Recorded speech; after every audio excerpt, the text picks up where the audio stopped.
Paper from 22. the timetable.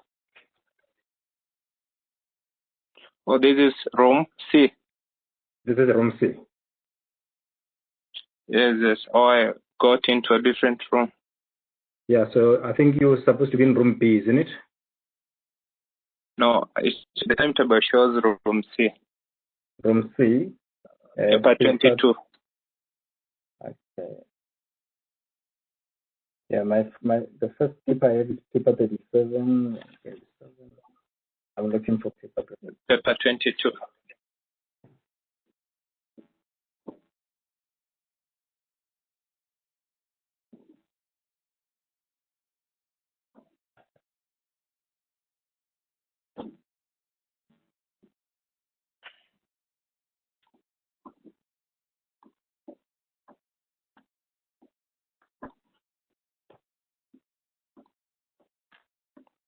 Paper 22. Okay, I've got it here. Is it the first one, or I'm in the wrong place? No, I think you're in the right place. Is the a review of cooking systems and energy efficiencies? Is that the one? Yes, sir. Yes, sir. Paper 22. Okay. So I think we should start, and you have 12 minutes to do your presentation, and then there will be the 5 minutes questions and answers. So we can go ahead. I'm going to time you, and if you reach 10 minutes, I will just alert you so that you know that you have only 2 minutes left. Okay. Thank you then. Okay. I think you may start. Thank you and good luck. Thanks a lot. Thank you for the chance to present. This is a review paper of cooking systems and energy efficiencies in the 9th ICAT conference at TUT in South Africa. It's technology for employment creation and cross-pollinating innovative models. You are 4 of us. This is a PhD research review paper.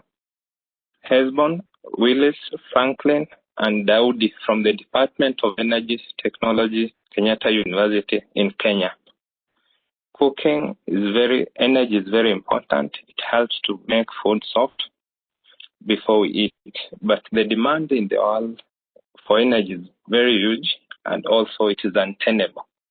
Hence, we need to get efficient use of the resources that we have to be able to combat climate change and other challenges that the energy sector has.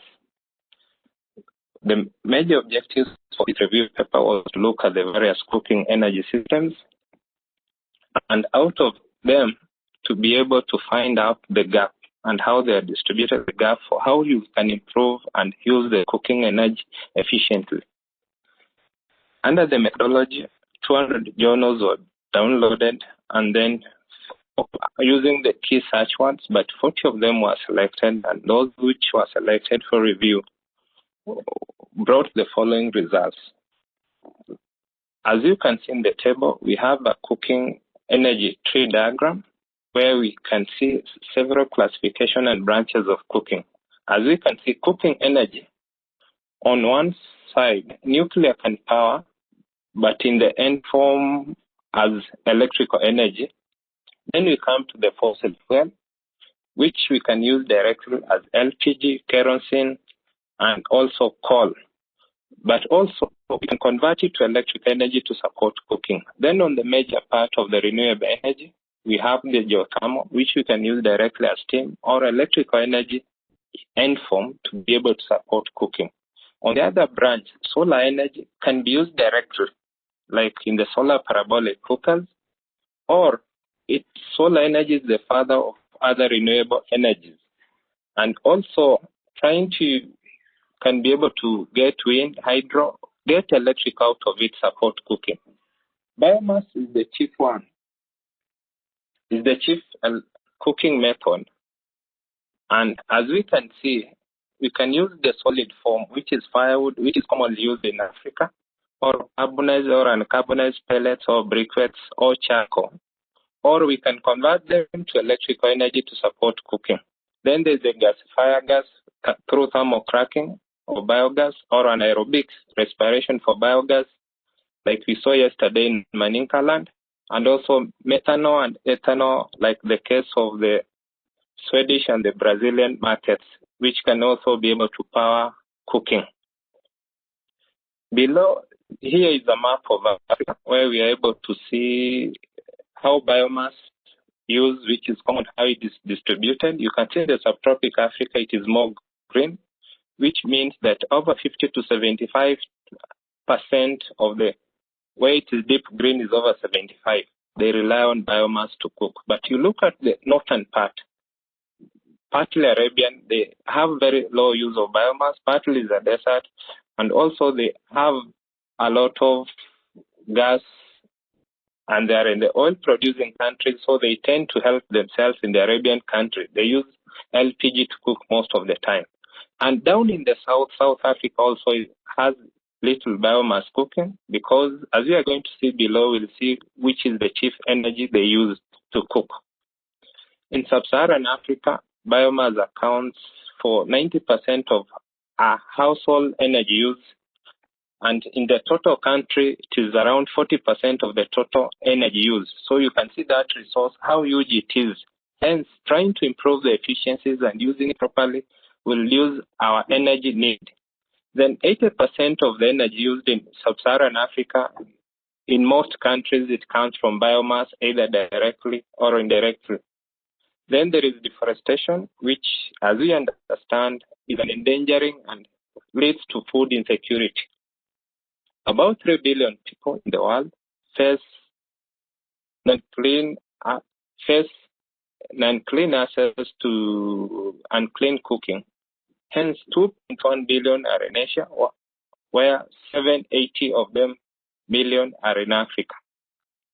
This unclean cooking, as from World Health Report, it tends to show that it causes about 3 million deaths annually, and also causes respiratory and pneumonia problems in children and human beings, as we can see.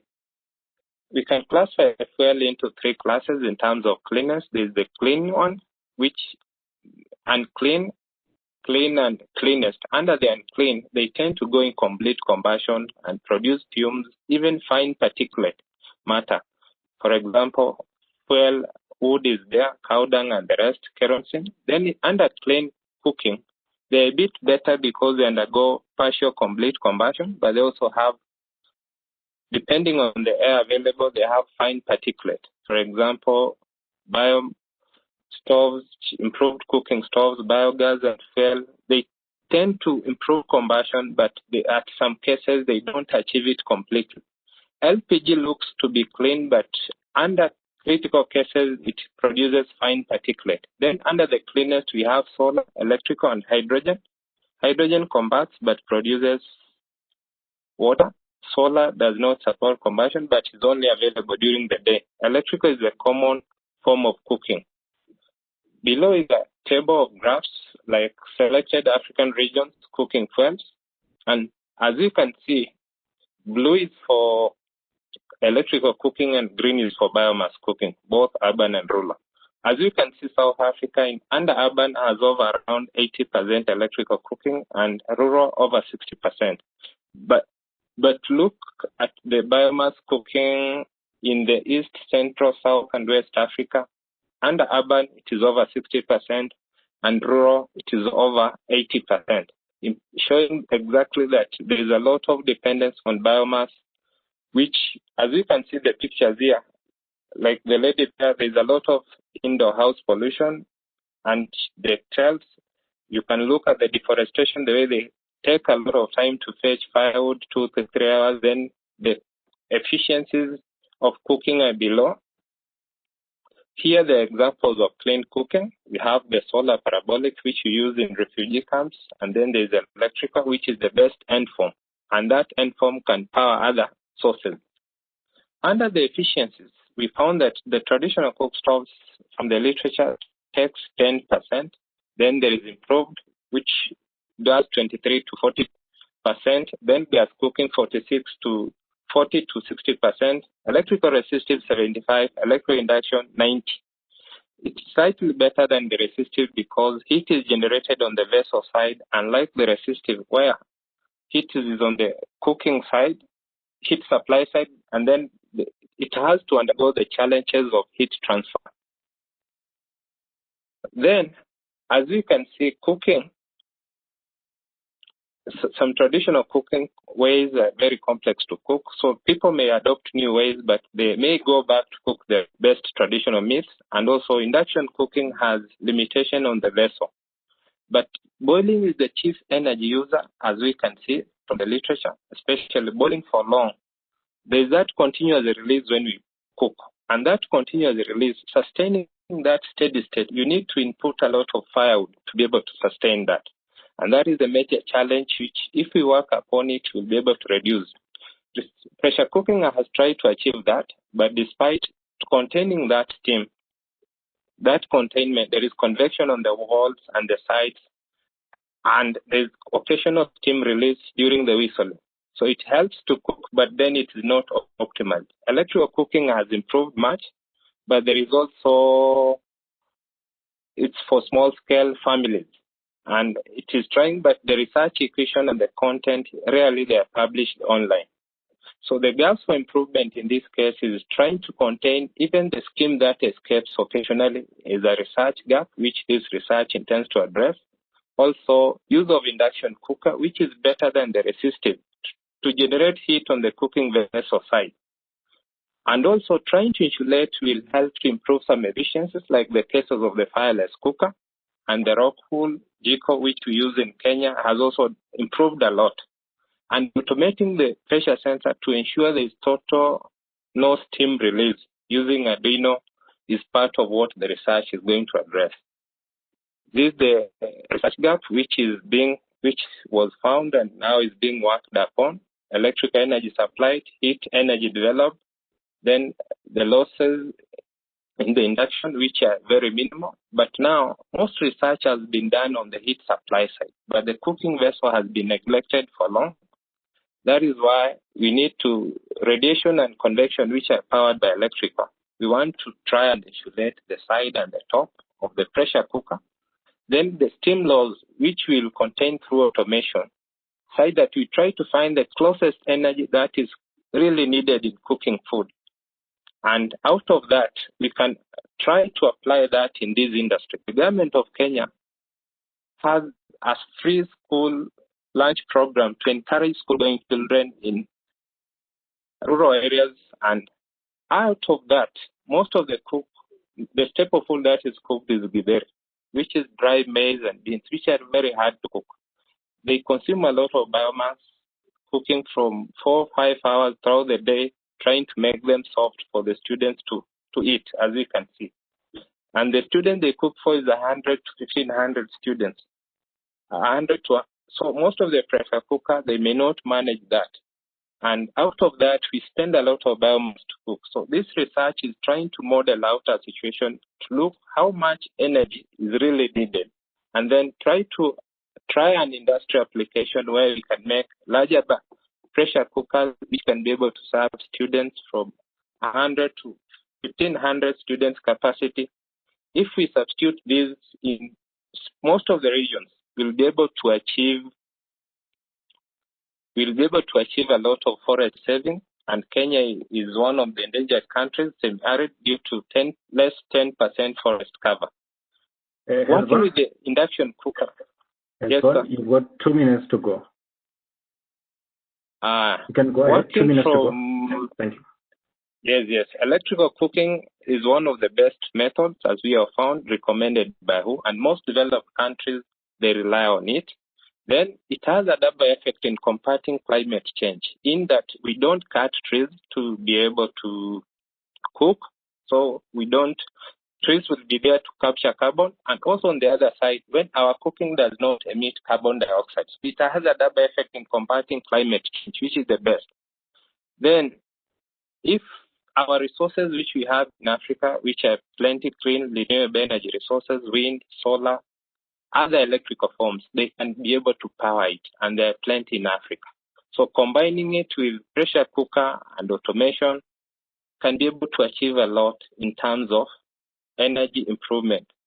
Especially in this cooking program, electrical energy is the most preferred one. And with the induction cooker, it can even be used in arid places where there is no electricity, because with solar PV, we can be able to power those induction cookers. We can be able even to cook in those school programs and be able to achieve a lot. Thank you for listening to me. Also, thank DAD for sponsoring me and others. I welcome questions and comments which can help to enrich this research. Thank you. Thank you, Hezbollah, for such an interesting presentation. On it touches on sustainability from a cooking perspective also. Are there any questions for Hezbollah? We only have 3 minutes, so if there's Angus, you can go ahead.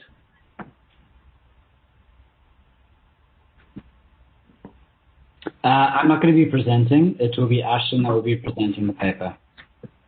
Okay, now we're still taking questions for Hezbollah. If there are any questions, are there any questions? If not, we can move on to the next presentation. Integration of technology in communities to enhance circular economy ideology. Who is presenting this one?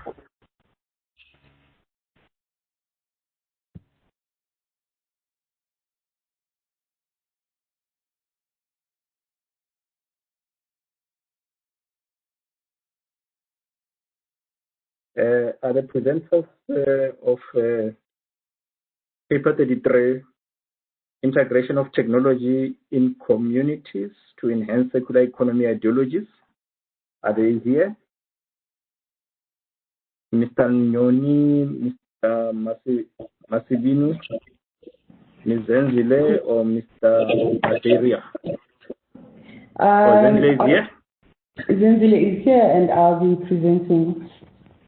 Okay, you may project your presentation, then we can start. You have 12 minutes and then 3 minutes of questions. Okay.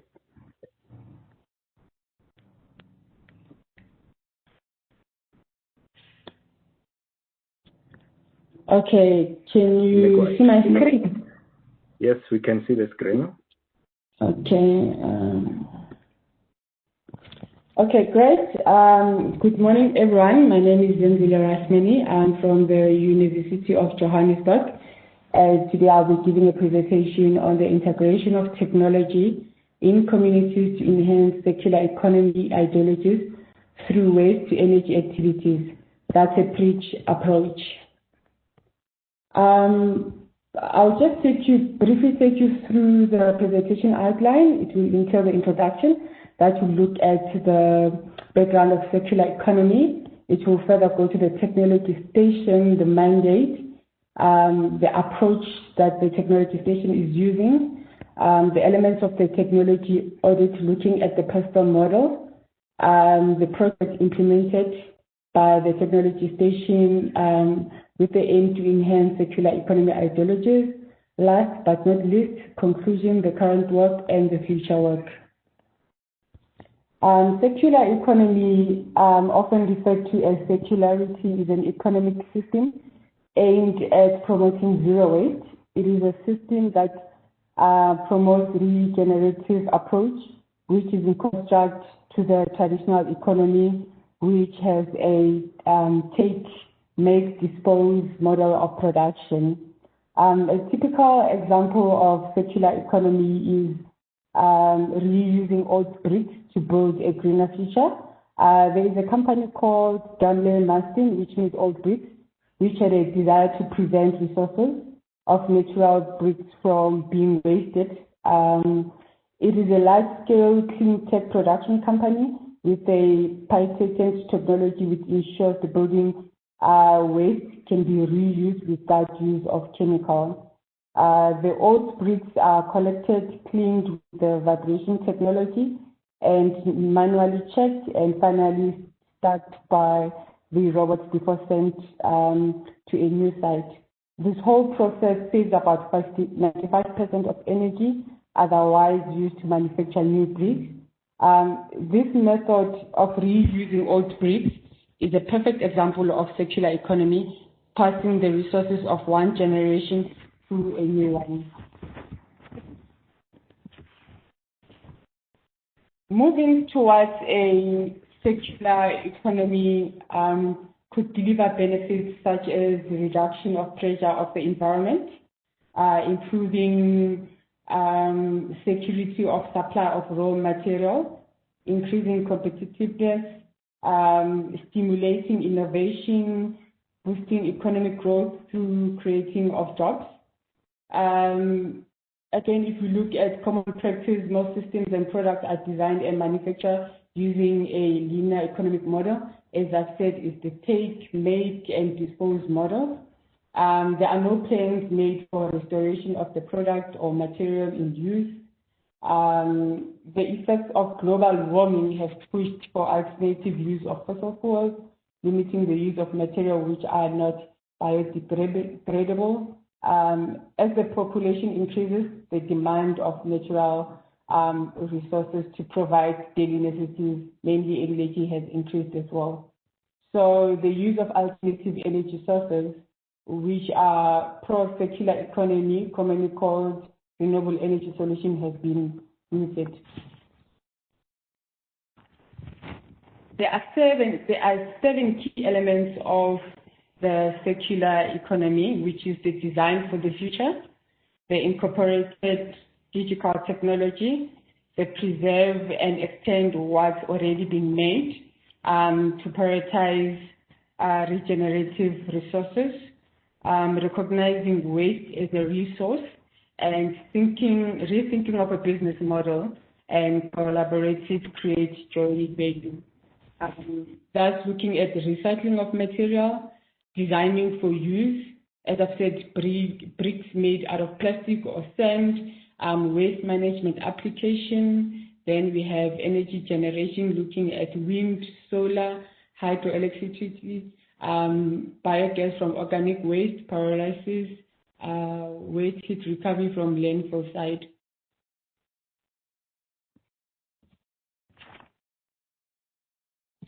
The primary mandate of the technology station is to contribute towards improving the competitiveness of the industry and SME through the application of specialized knowledge, technology innovation, by facilitating the interaction between the industry and academia to enable innovation and capacity building to grow the green economy.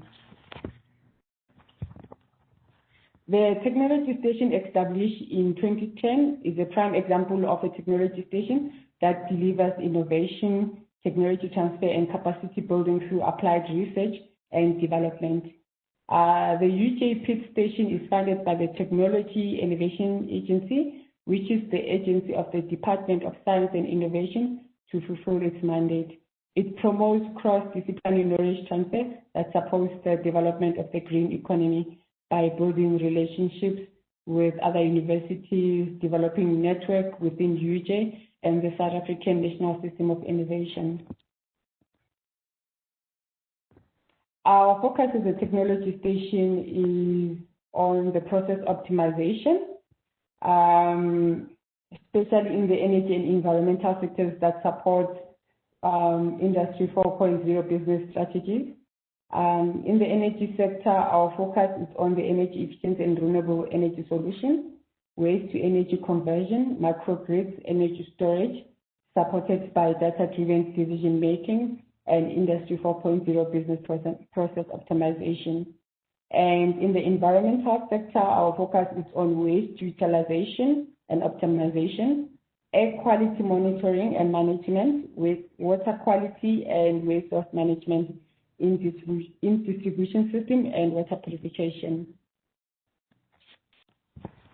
As the UJ PIT, this is the approach that we use to promote the circular economy ideologies. When looking into the clean energy, we look at waste to energy projects, the off-grid and solar PV system, then that is linked to food security in a sense that whatever output that you get from your waste to energy system in the form of energy and liquid fertilizer is then factored into the food gardens, and the waste that is generated in the food gardens then is fed back to the biogas technology to produce the gas and the liquid fertilizer.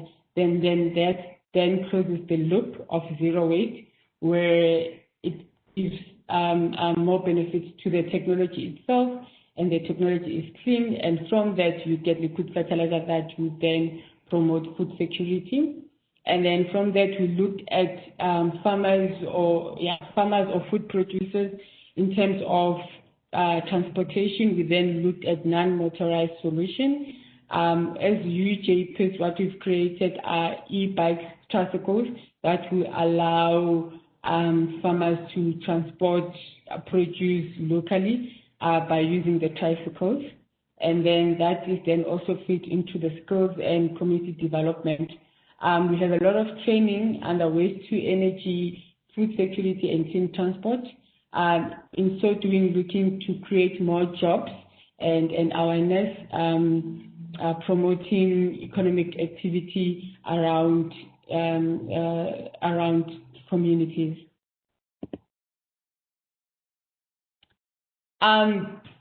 It is very important for us to do a technology audit before we integrate a certain technology into a community, just to understand what will be the external environment, the factors of the external environment. So what we normally do, we look at the PESTEL model, where we analyze the political analysis, the economic analysis, the social dynamics, the technology itself. We look at the environment in a form of the climate change, the pressures and all that, and we also look at the legislation. So, for example, in the macro digesters, we normally look as to say what are the economic benefits from that, socially, what are the social norms around that, and we also look at the policy and legislation around the technology itself. These are some of the projects that has been implemented by the Technology Station to promote the circular economy ideologies. As you can see in the picture, it's where we're training the community to build their own biodigesters. From these biodigesters, they'll be able to get gas for cooking, and again, they'll get a liquid fertilizer. Then from that point, we can build a business model of drying the liquid fertilizer and then selling off as a product, or using the liquid fertilizer for permaculture purposes, where we promote food garden in a sense of food security. So this project was based in... Zile, you've got 2 minutes to go. Okay. This is some of our project that is based in Limpopo. We do a lot of training, capacity building, knowledge transfer around renewable technologies in different projects around the country. This is one of the projects that we have in eco schools, where we also promote zero waste, where the kitchen waste from the feeding scheme is fed into a digester, and then the other digester is placed in a farm, where the residues from the farm are then fed into a digester, and they get manure from it. Okay, this is one of the permaculture training and the gardens that were supported by UJPIT, demonstrating the circular economy. This is one of the rooftop farms in the city of Johannesburg, where we've created a non-motorized solution for them to be able to transport their produce around the city, preventing air pollution and so forth. Yes, current work, we're working with under e-waste with eGov, supporting the development of policy and strategy around e-waste, development of knowledge transfer, training, and creating co-working spaces. We're also reviewing the macro digester sector in a form of a sector development plan, just understanding the status, evaluating the existing macro digesters, education and awareness, and development of the sector itself. Okay. in concluding, the rise in the need of environmental conservation together with poverty alleviation, this has shown through its model that it is possible to integrate different technologies into a model that serves both the profit organization and social entrepreneurs. I think I'll end it here. Thank you. Thank you, Zenzile, for the insightful presentation on circular economy. Are there any questions from participants here that you want to pose to Zenzile with regard to the presentation?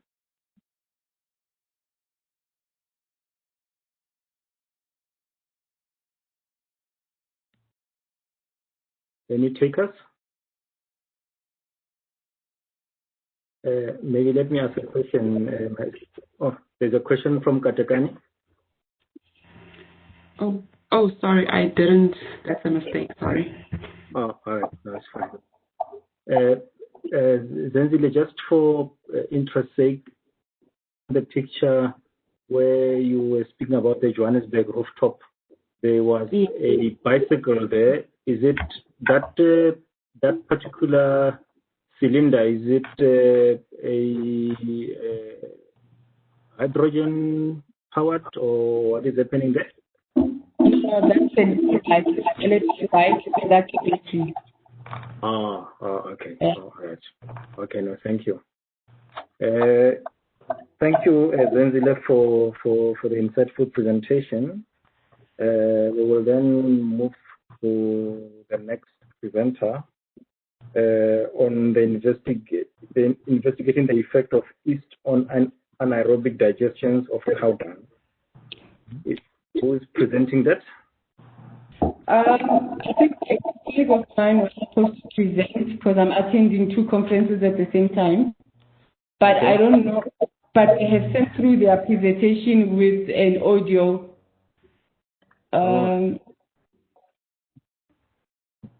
So do you want to? The audio, is it within the 12 minutes? I think so. Let me quickly check. Because I just saw the email now to say he's struggling to log in. We're going to find him a code. Okay, not this one. Okay, let me maybe while you are sorting that out, maybe we can go to the other paper, then we can come back to that one. Okay. Is it? Maybe we can go to paper number 15, an exploration of appropriate medical device design for the South African context, by Ms. Mosley and Angus Donald Campbell. Do we have them here? Yes, I'm here. Thank you. Okay. Who's that? Is that? It's Ashton speaking. Hi. Yes, ma'am. I'd like to present a video, if that's okay. I pre-recorded my presentation. Okay. I think it's like a minute over the time limit, but I don't think we'll need as much time for questions, if that's okay. Okay. Next one, you can play it. Thank you. Okay.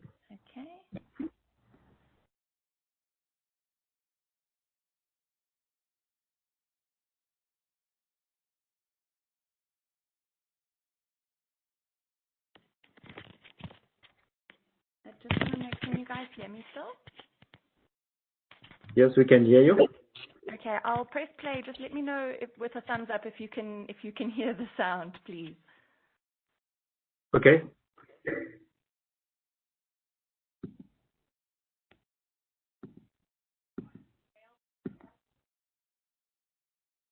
No, we can't hear the sound. It's too faint. Okay. No. Let me see here.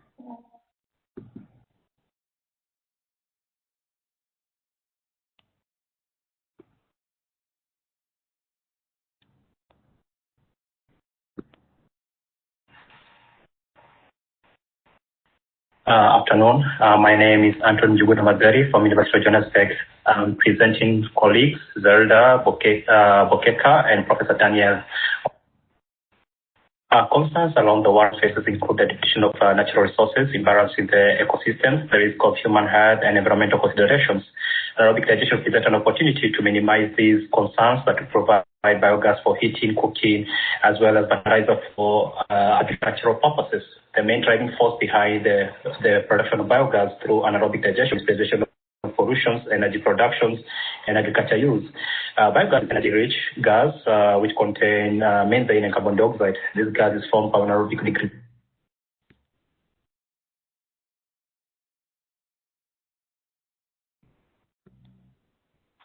I'm not sure what happened there. That wasn't my presentation.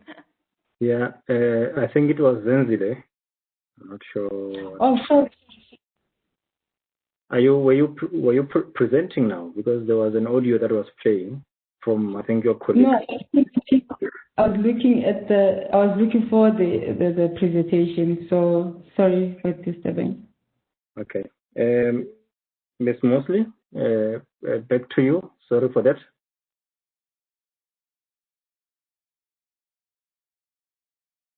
Ms. Mosley. Yes, hi. Can you hear me again? Yeah.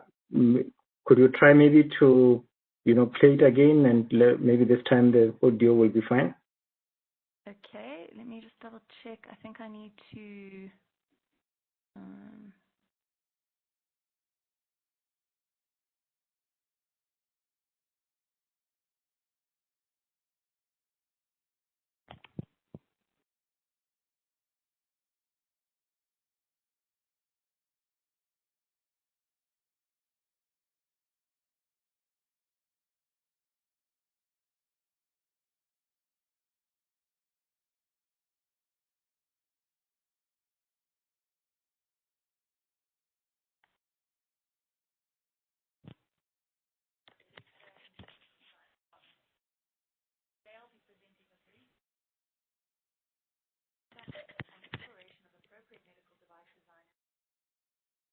This paper was based on my MA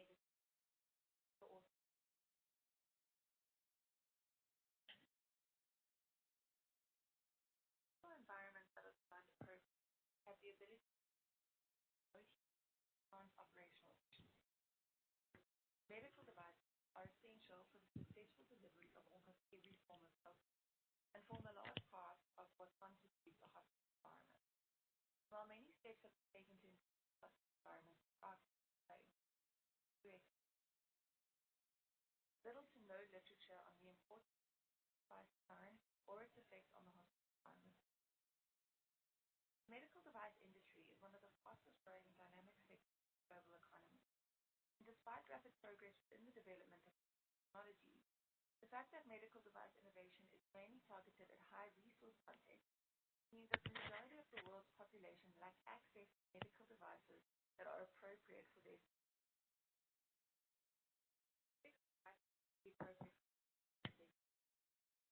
one of the main barriers to the optimal use of the mismatch between the design of the decades, developed countries also develop a form of low-cost sales. As a result of 80 countries are donated or in many cases, donations bypass local countries. As a result, the actual local requirements are not considered appropriate. As a result, approximately 40 out of this, around 80 and up to 98% donate medical equipment is appropriate.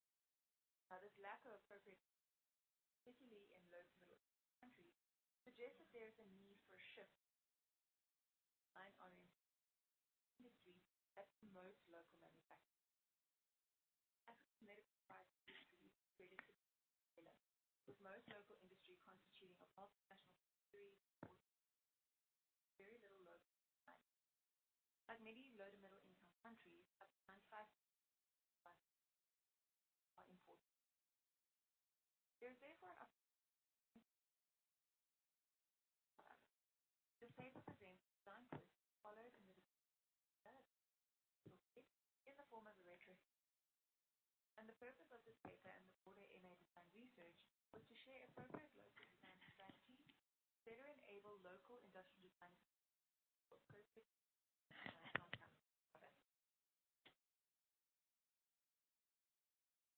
Design and planning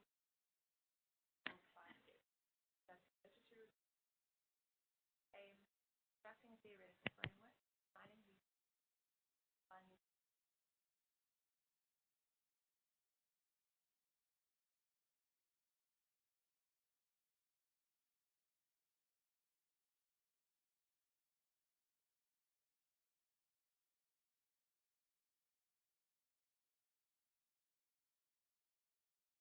Miss Mosley?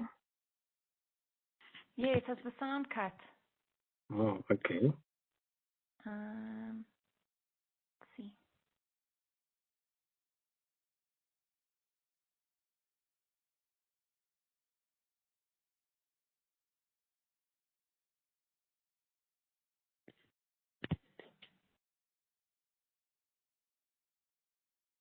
Based on these selection criteria, Simba, a pediatric hospital-based designed and manufactured by Jet Aylmer and Process, was purposely selected as the case.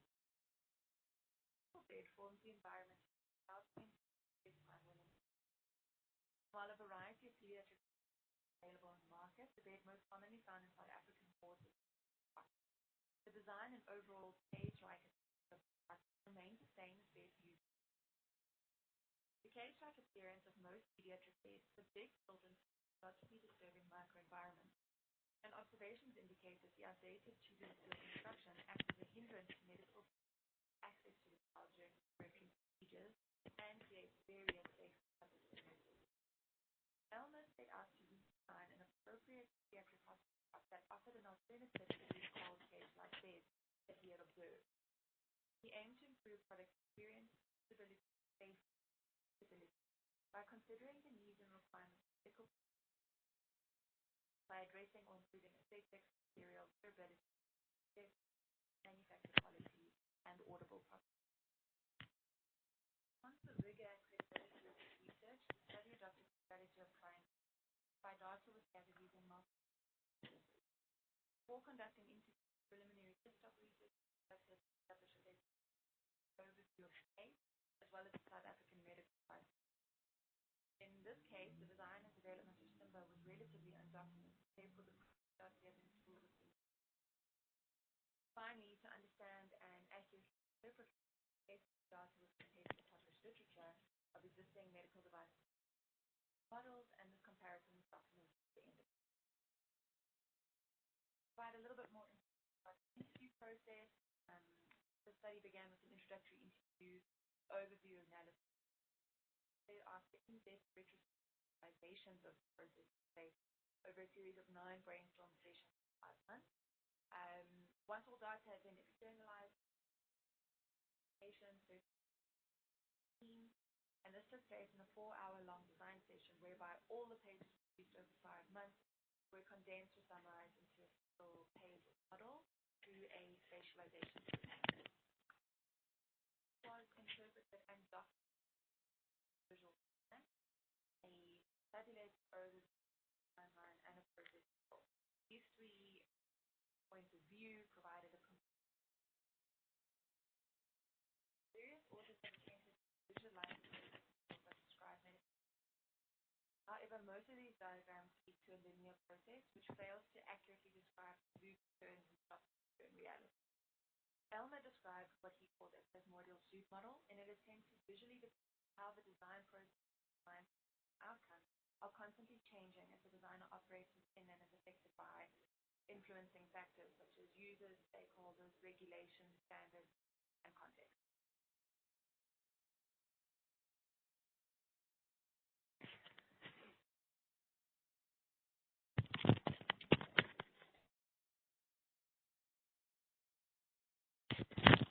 Sorry, I'm not quite sure why the sound is cutting. Okay.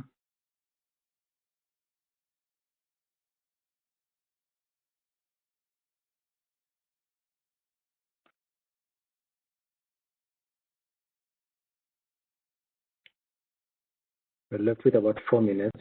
Considerations can be divided into functional considerations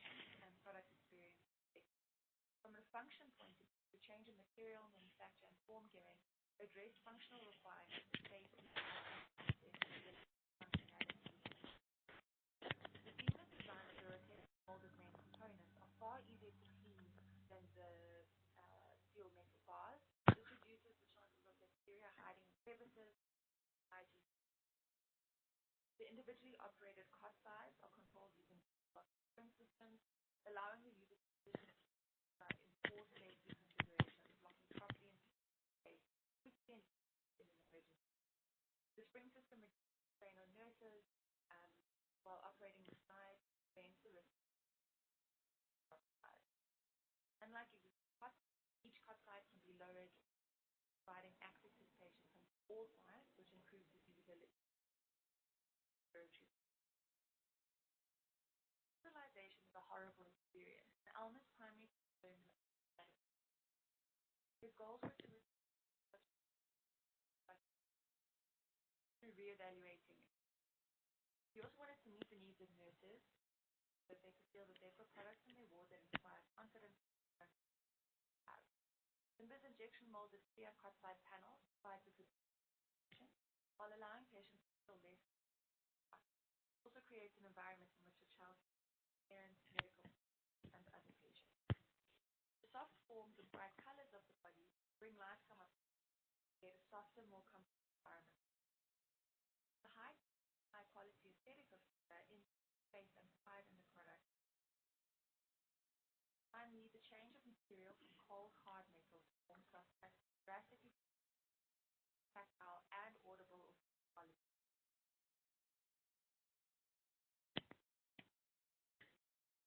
First finding is that design is process.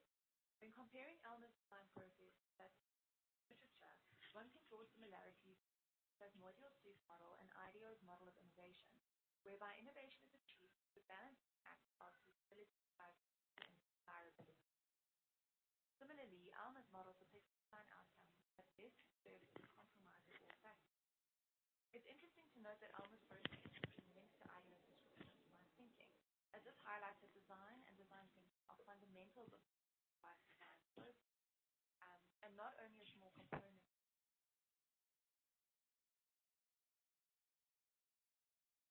Finding is that medical devices should be as human as they are real.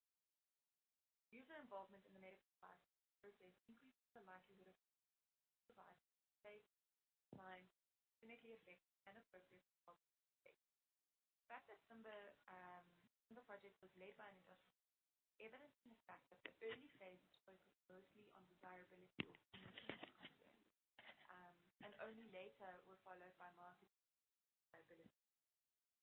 The main difference between Elmer's case process outlined in literature was a significant focus on user involvement in the whole process, strong focus on effective product experience, not only standard electric goals or third finding is that medicine up until recently only in South Africa had no framework to regulate or monitor. As a result, Elmer has to and in a way this served as an advantage. The design of Simba was informed by the South African context through local experts and experiences while meeting the quality requirements of international standards and regulations. This debunks the notion that products in most middle income countries should be stripped down versions of disposable products.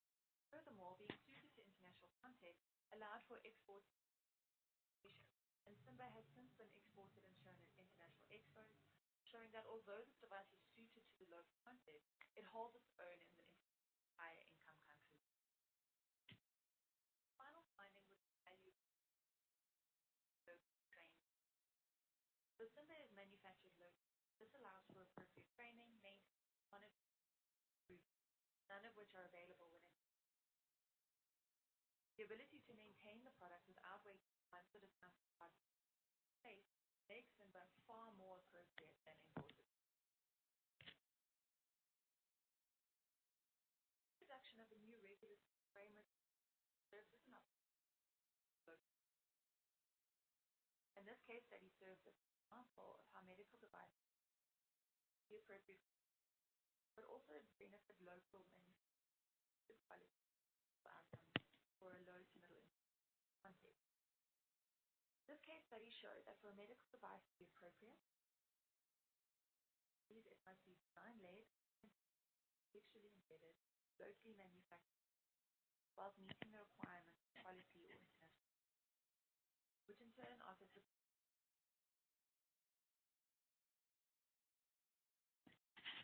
Thank you very much. Thank you, Ms. Mosley, for the presentation. Are there any questions for Ms. Mosley before we move on to the next presentation?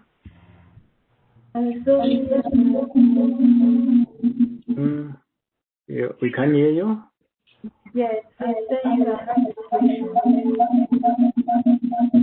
We've got a bad echo. We can't hear what you are saying.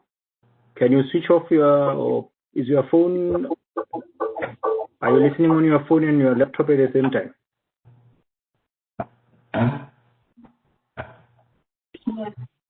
Is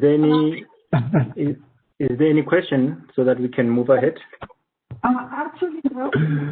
The presenter, I think this is really an innovative idea. But the presenter I'm so sorry. I can't hear what you're saying. I don't know if it's just me, but perhaps you could write your question or comment. Yeah, just write it on the chat. Yeah, I'd be happy to reply there. And others, please mute your mics if you are not on the podium, please.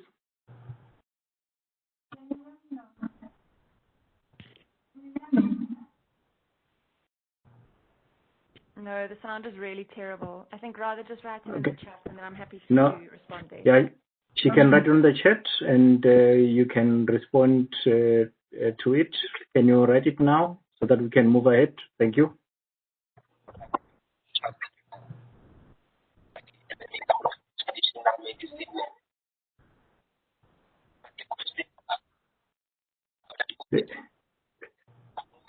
Alliance, is it possible to mute participants, please?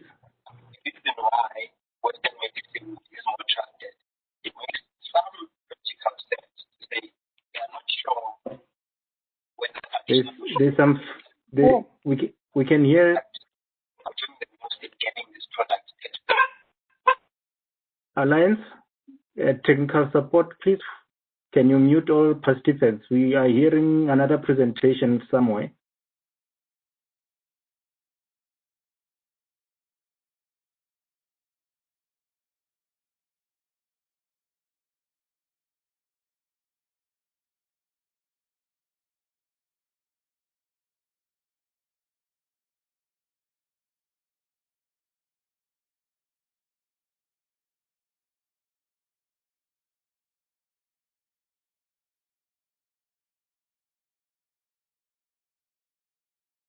I'm not getting the question that is being typed, so I think maybe we should proceed to the next paper, and that question will be asked in due time or answered in due time once it has been asked.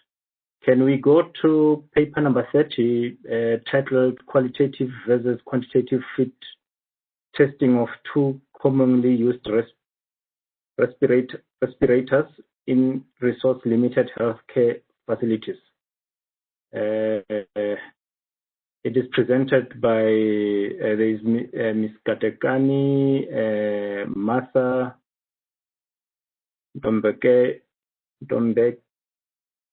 Nontembeko, and Rian or Renee van Beek. Who's presenting it? I saw Katekani is around. Katekani, are you the one presenting this?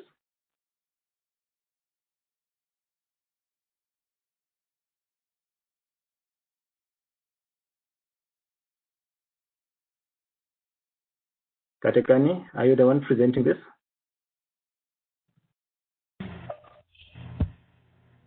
Sorry, I'm trying to unmute myself. Okay, fine, ma'am. So you can project your presentation, then we can start with it. Okay, perfect. Okay, can you guys hear me?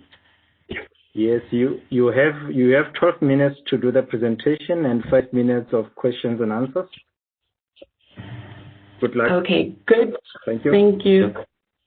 Good afternoon, ladies and gentlemen. I'm Katekani Ngobeni. I'm going to be presenting my master's paper, which I did under the supervision of Martha Chadiwa and Ms. Renee van Veek. And my study was, the paper that I'm going to be presenting is qualitative versus quantitative fit testing on 2 commonly used respirators in resource-limited healthcare facilities. Okay, so just to give you a brief overview or brief background, this is a slide, this is information which was derived from the South African National Strategic Plan from 2017 to 2022. But WHO, with the latest incidents, with the latest statistics in 2019, WHO has estimated an incidence of 360,000 cases of active TB in 2019. This is a rate of 615 per 100,000 population. And it is estimated that 14,000 people became ill with MDR-TB in 2019, and TB continues to be the leading cause of death in South Africa. This is still the case, even though we still have, currently we have other challenges with COVID, but TB is still quite an intensive issue. So I'm going to take you to just an overview to make sure that everyone is on par with what I'm talking about, just to introduce you to what personal protective equipment is. It's defined as a precautionary step to protect yourself and the people around you, and it is a specialized clothing or equipment worn for protection against dangerous or infectious material, and it prevents contact with an infectious agent by creating a barrier between the potentially infectious material and the public health practitioner. So in order for you to determine what type of PPE you need to wear, it's very important that you need to understand what it is you're protecting yourself from and the mode of transmission, for example, if it's an infection or a disease. So if, for example, we know that TB is spread via the airborne route, then you know that you need to protect that area of the respiratory zone so that you don't inhale the bacilli. So there's different types of personal protective equipment. You have headgear, eye gear, but for the sake of this presentation, we'll only focus on respiratory protection.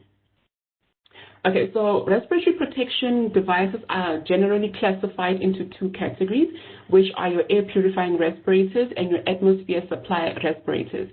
Your air purifying respirators, in essence, use filters, cartridges, or canisters to remove contaminants from the air that the respirator user is breathing. And then the other category is your atmosphere supplying respirators, which provide the respirator user with clean air from an uncontaminated source. So category 1 is further subdivided into 2 groups, where you have your negative pressure and you have your powered air purifying respirators. Now, your negative pressure air purifying respirator rely on suction, creating suction or negative pressure, which is created during inhalation, and a tight seal in order to draw air through canisters or the filters. Now, this is the type of respirators that we're going to be focusing on, but obviously we know that there's also air purifying respirators, but yeah, we're going to mostly focus on filter face piece air purifying respirators. Now, the types of respirators that are generally used in a hospital setting, you would have, especially for protection against tuberculosis, you would have your N95 respirator, and you would have your surgical mask, which the surgical mask is what you would give to your coughing patients in order for you to reduce the transmission, so that you contain whatever it is that they're coughing inside that the surgical mask. And the N95 respirator relies mostly on the filter and the tight seal around the face to ensure that there is no contaminated air penetrating into the breathing zone of the person that's wearing the respirator.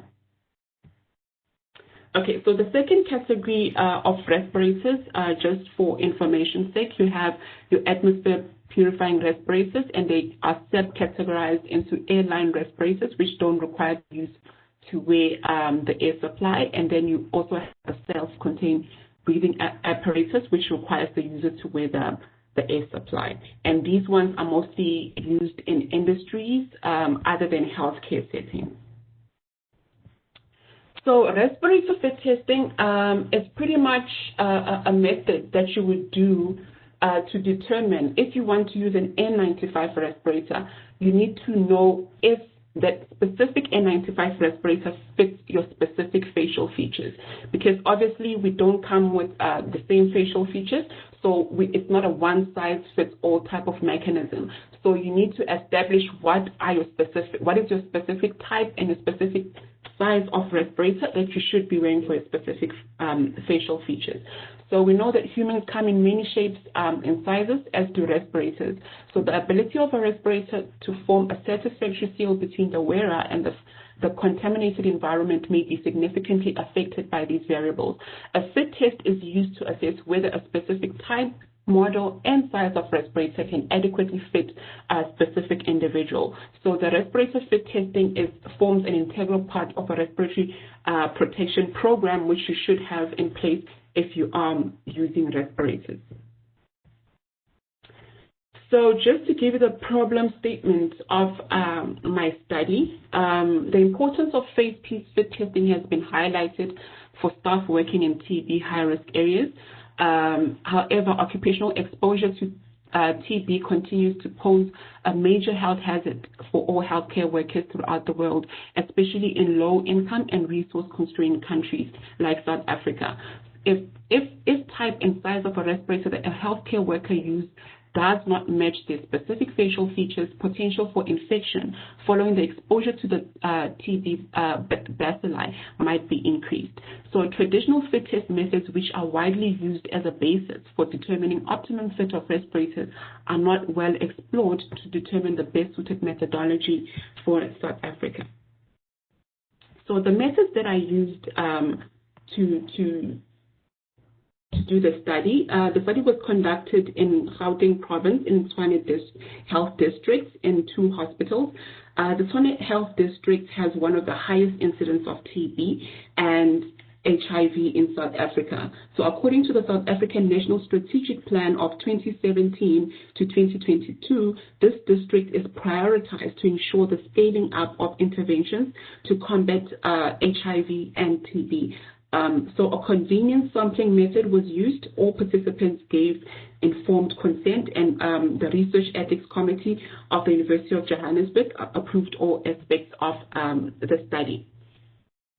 So this is a very busy slide, but it's just pretty much to appreciate the method and the detail that goes into quantitative fit testing, the quantitative fit testing method. So I'll just rush through it. You don't have to read through. So before you can do the actual quantitative fit testing, you first have to do what is called a threshold check. Now, a threshold check is you simply testing if the person that you're fit testing is able to taste or smell the test agent that you're using. So these are pretty much the steps that you would follow. The ones highlighted in orange are the steps that you would follow to do the threshold check. When you're done and you've established the concentration and the person that you're fit testing's ability to taste or smell the test agent, you would then move to the actual fit test procedure, which is then highlighted in this white portion. Now, this is pretty much a step-by-step process which simulates a normal work environment that a healthcare worker would undergo, meaning that you want them to perform different types of exercises to determine if, for example, if they bend down, are they going to potentially be exposed? So you do all these different types of exercises to see if by doing those different exercises, can they eventually get exposed. So now that is the one method. The other method that we used is the quantitative fit testing method. Now the difference between these two is that this one relies on the use of an equipment called a porter count. And the porter count pretty much how it works is a person would wear a respirator, and the porter count would measure the amount of particles inside the respirator versus the amount of particles outside the respirator. And that calculates the fit factor, and that will determine whether that specific respirator fits that individual, and it gives them adequate protection. Katrani? So there is, yes? You have 2 minutes to go. Okay. So, okay, I'll just rush through this.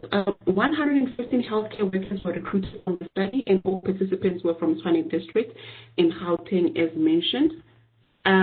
So the comparison of the pass and fail results, a participant was considered to have passed or failed the qualitative fit test if at any time during the test they were able to detect the test agent. So each participant was assigned a respirator of 89 to 99 each participant was assigned a respirator, and 89 of the 99 participants of healthcare workers that undertook the qualitative fit testing method, while 45 of the 99 healthcare workers were fit tested using the quantitative fit testing method. Now, 37 out of the 99 of healthcare workers underwent sequential, which is the sequential fit testing, meaning that they underwent both quantitative and qualitative fit testing. Okay, so to determine the effects of the respirator fit outcomes, the overall sequential fit test results were further simplified into a 2x2 fit test pass or fail contingency matrix. And regardless of the respirator model, this is more simplified but robust way of determining the degree of agreement between the fit test method than simple percentage agreement calculations as the CAPA takes into account. So the qualitative fit test pass or fail results, for example, we group them into different quadrants for the people that passed the qualitative and failed the quantitative. We group them into the quadrant A, and pass for the qualitative, fail for the quantitative, quadrant B, etc. So in order to determine or to ascertain the degree of agreement between the two sides of the two fit test, a Cohen statistic or kappa value was then calculated as described by the NC. So the kappa coefficient is a statistical measure of inter-rater reliability, which sometimes is called the inter-observer agreement, that is used to assess the qualitative item and determine the agreement between the two raters. Okay? I think you must conclude now. In a simple... Okay. In conclusion, so this graph shows these are two segments. Two regions with the y-axis representing the results of the qualitative and the quantitative along the axis. In each segment, the dark blue rectangle represents an agreement between both methods, while the parts where the methods do not give the same fit test results are shown in the shades of lighter blue. Okay, so I'll just skip through this one. And in conclusion, this study found that when analyzing overall fit testing scores, the majority of healthcare workers passed the qualitative fit testing method compared to the quantitative fit testing method. And similarly, 54% of those healthcare workers passed the qualitative fit testing method. So these findings suggest that the quantitative fit testing method is more proficient in detecting failures than the qualitative fit testing method for the types of N95 filtering phase P2 respirators. This study clearly identified the quantitative fit testing method as a method of choice due to its sensitivity. However, the downside of excessively stringent nature of this method is that it could result in failing individuals who should have passed. The results indicate that while fit test results may differ between qualitative and quantitative, the type of respirator model may not influence the outcomes due to its stringent nature. So the findings in the study set a standard against the future efforts in this field, which can be measured. They demonstrated the need for convenient but more efficient and reliable fit testing methodologies that can be applied in low and middle income countries. So thank you for the opportunity, and I'd also like to give acknowledgement to my supervisor and my co-supervisor, Ms. Renee van Wyk, and to all the participants that participated in the study. Thank you. Thank you, Katekani, for the presentation. Are there any questions for Katekani from the participants here?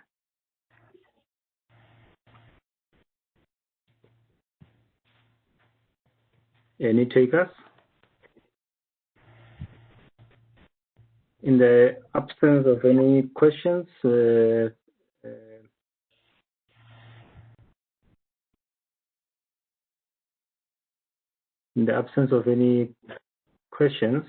So if there are any questions, let us know so that Ms. Alliance might unmute you so that you can ask the question. Okay. Now let's move ahead.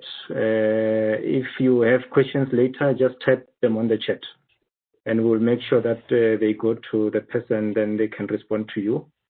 Can we maybe ask Ms. Alliance to play us the presentation by Anthony Materi, investigating the effects of yeast on anaerobic digestion of cow dung.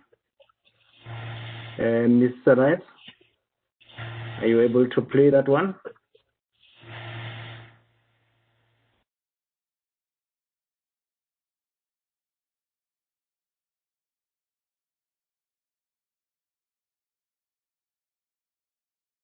Ms. Alliance?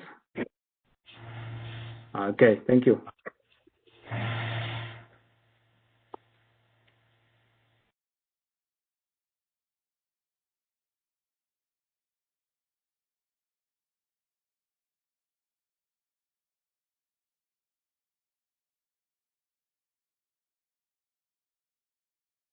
Ms. Alliance, is there audio for this one?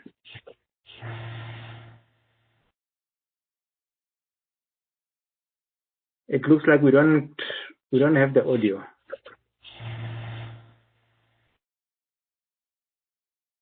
No, there's no audio, so I don't think we should proceed with this one.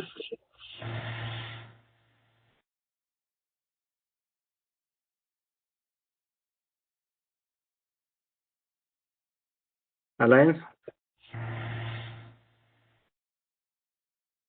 I think... Yes, sir. I have a problem on the audio. Can you hear me? Can hear you now. There's an audio that video. Oh, there's no audio. Oh, you can't listen to the audio. Yeah, we can't hear anything. Okay. Let's then move to the next presenter where I'll organize something. Okay, it's fine.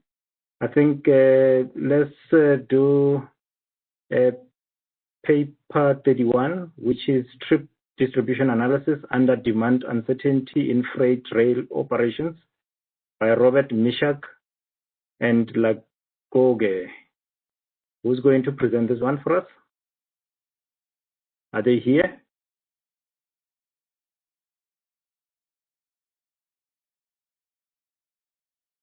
Are the presenters of this paper available? Trip distribution analysis under demand uncertainty in freight rail operations. Robert Mishak and Lagoge.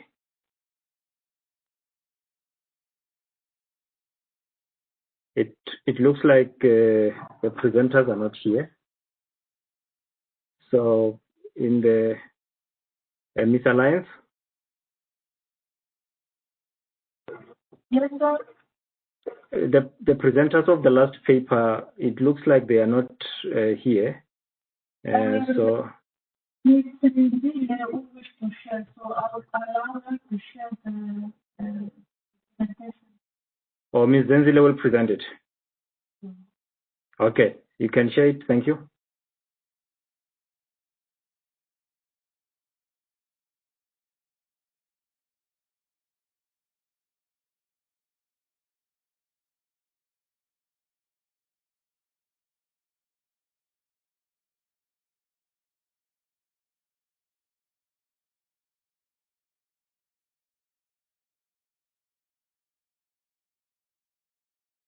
Welcome again, Zenzile. Thank you. I'm trying to share the presentation.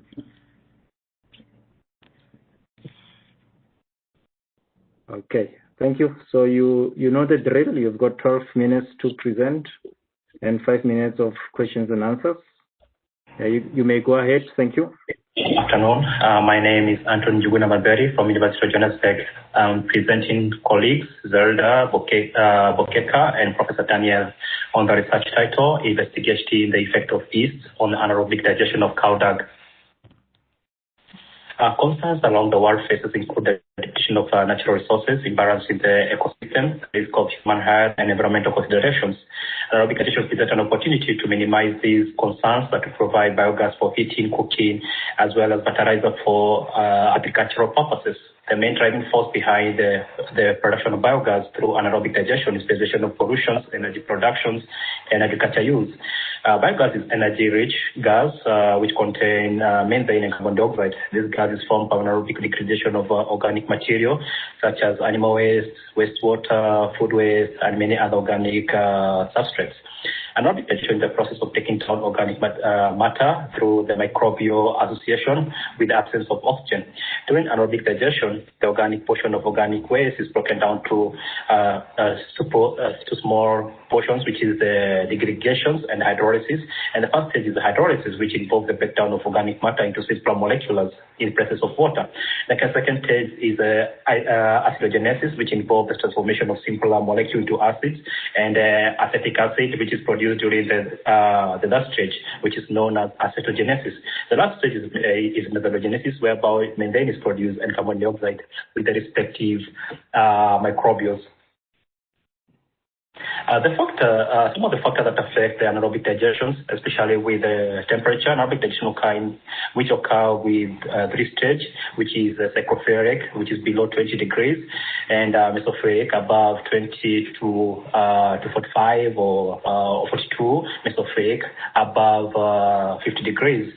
And high temperature operation advantageous to allow the enhancement of hydrolysis and reduce odors. And on the other hand, mesopheric operation is less energy intensive and operation is not susceptible to shock loading. Also, the beneficial is to the degrade various organic matters under mesopheric conditions because there's a lower possibilities of inhibition, especially with ammonia and carboxylic acids. And pH is good to be regulated and 6.7 to 7.5. And with these optimum pH values for the process of digestion is slightly neutrality on the slightly basics.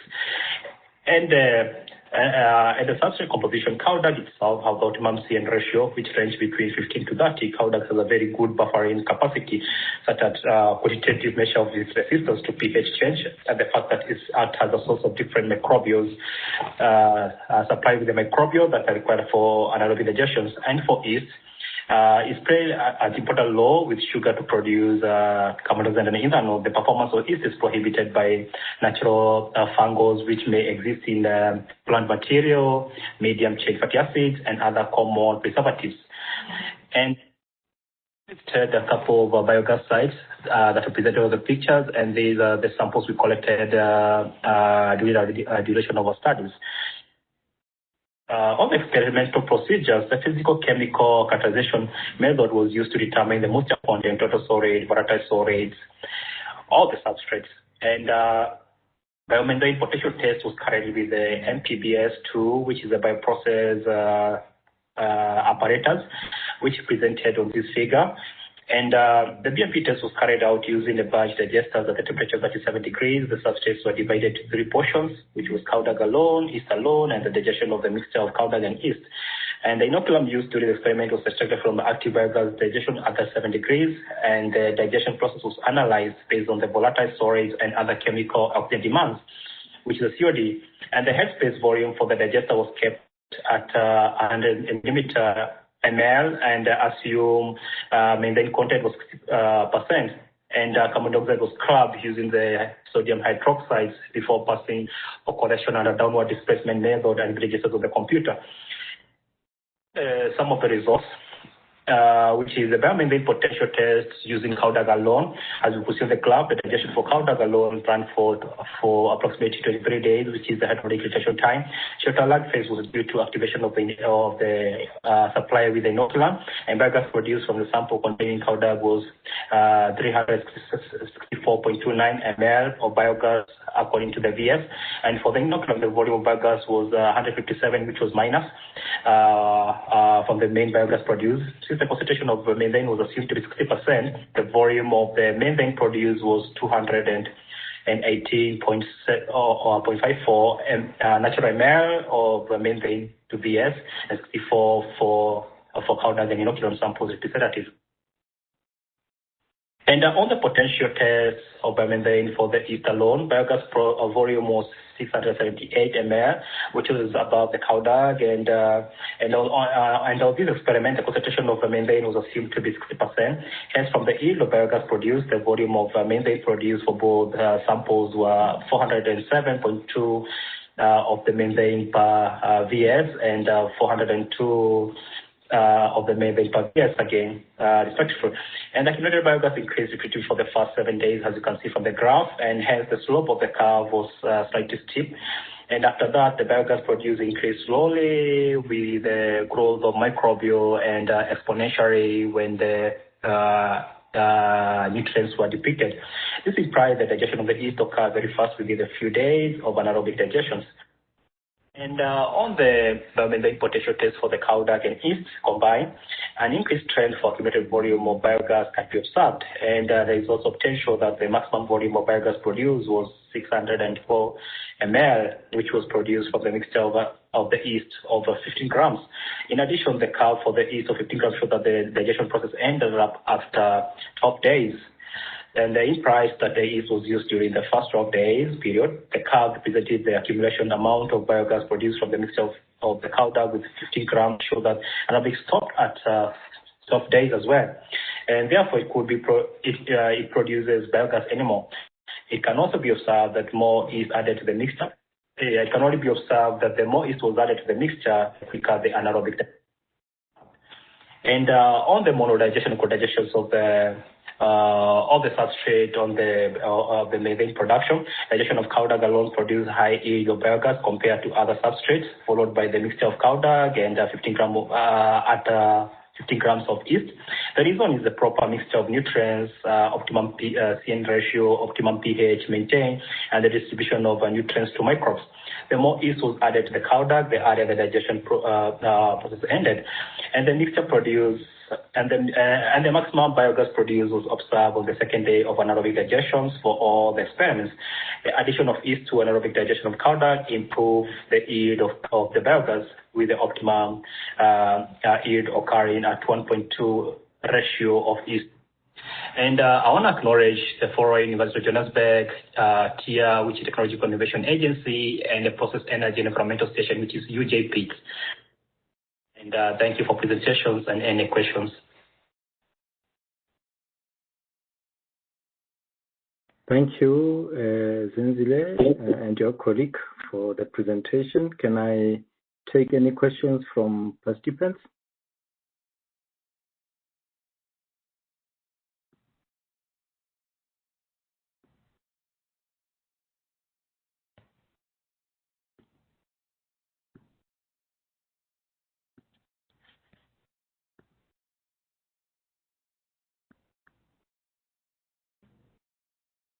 Any questions? Colleagues, if you go to at the bottom of the screen, you'll see there is a chat, there is participants. If you open participants, you should be able to raise your hand if you've got a question there. So if you have a question, you may raise your hand, and then we'll be able to acknowledge you. Then you can ask your question.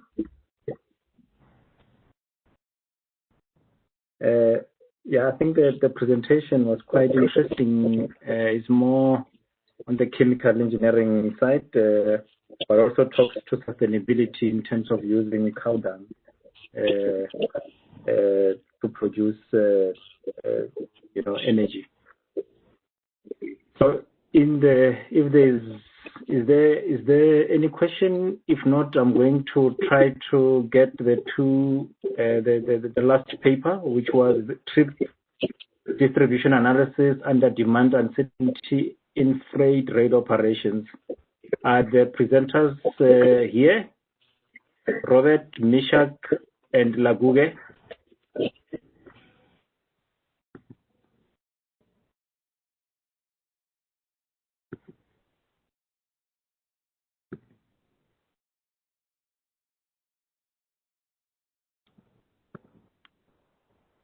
If the presenters are not here, then this marks the end of our papers for this session.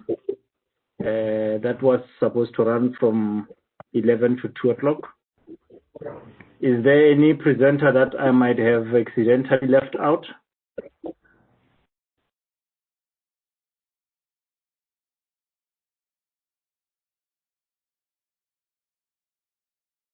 Okay. Now here we go.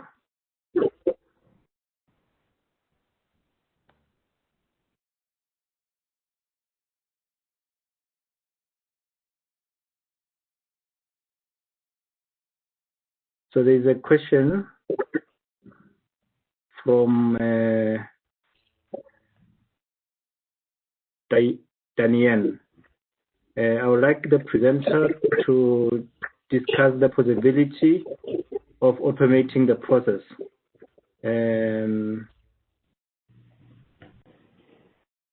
Zenzi,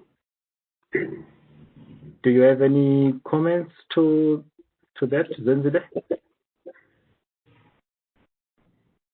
Hello, can I assist answer for Zenzile? Oh, yes. Go ahead, sir. Okay, thank you. Currently, we are on the fourth industrial revolutions, and automation is the way forward, especially when it comes to the data-driven experiments and implementations.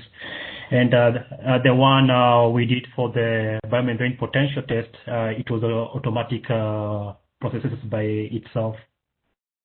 So it's already automated process.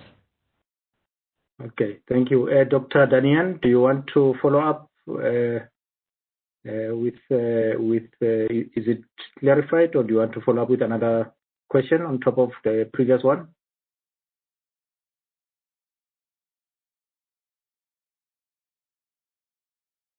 Dr. Daniel? Yeah, thank you very much. I'll be happy if the presenter can just shed more light on how the automation was achieved. Thank you. Thank you, sir. Do we have you exhausted all the questions for the previous presenter, Dr. Materi? If there is additional questions, you may ask before we try to see if the presenters of paper 31 are here. Any additional questions? If I can be able to answer his question, Daniel, he said just a brief on how automation was achieved. Naturally, it's a two method, which is a manual and automations. And during the organic loading rate, it's a manual process. But when it comes to agitations and distribution of temperature, distribution of nutrients, collection of gas, and reporting, it's automated processes using automatic membrane potential test, which is AMPT 11, which is about process technology. Thank you, Dr. Materi. I hope it has clarified the question from Dr. Daniel. Is there any? Dr. Daniel is happy with your answer. I see on the chat. Is there any additional questions? Then we can move to paper 31. Okay, so in absence of any additional questions, are the presenters of paper 31 here? Trip distribution analysis under demand uncertainty in freight rail operations by Robert, Mishak, and Laguge. Are they here? The last time they were not available because that marks, the end of the first portion. The next portion will be session 2 that starts from 2 o'clock. So in the absence of any additional questions, I would like to thank all attendees and all the questions that were asked and all the answers that were responded to. And I would like to thank the presenters themselves for making time to grace us with their wisdom and their research. Thank you, colleagues. So we will meet again, those who will be on the second session from 2 o'clock. Thank you. Bye. Bye.